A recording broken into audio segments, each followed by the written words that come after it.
अबे साले গুরু গুরু গুরু গুরু গুরু এই এখানে কে হাগলি বে ছি, শালা ল্যাপটা করে হয়ে গেছে একবার শুধু দেখতে পাই যে কে হাগছে শালা রোজ রোজ আর পুঁটটিকে যদি না কেটে লেছে তো আমার নাম ডন এমারুল লয় বাল আমার কাজের সময় ফোনের অভাব থাকে না রে হ্যালো ডন এমারুল স্পিকিং। তিনজনকে মার্ডার করতে হবে না তিনজনকে মারতে পারবো না কেনে আমাদের তিনজনকে যদি আমি একসাথে মারতে যাই ওরা তোমার আমাকে লেখা দিবে আবে শালা কেলা চোদা এক এক করে মারতে হবে। ও তাইলে হয়ে যাবে কত টাকা লাগবে তুই এটা বল। 40 লাখ বাপ রে 40 লাখ তুই আর বাড়ি থেকে টাকা দিয়ে কিনে নিয়ে মার্ডার করবি নাকি? আরে এত খাতারনাক কাজে তো একটু বেশি টাকা লাগবে হবে ওরা কি যদি 40 লাখ টাকা দিই তো ওরাই নিজে নিজে বিষ খেয়ে মরে যাবে।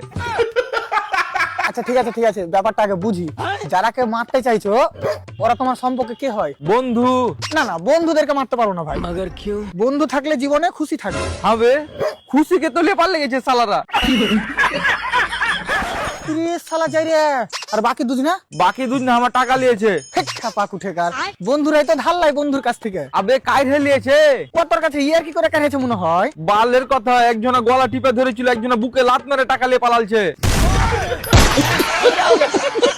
তুই আমাকে বন্ধু বলছিস ভাই আমাকে দুশ্মন বে তাহলে তুই বল ভাই কথাগুলা শোনার পর তোর কি মনে হয়েছে? তোর কথাবার্তা শুনে যা বুঝতে পারনু খুশি মেয়েটা বহুত বড় ছিনহার আছে। আবে শালা ছিনহার না হলে বন্ধুর সাথে কেন পালাইলো? বাল আমার বুঝে পা দিয়ে দিল।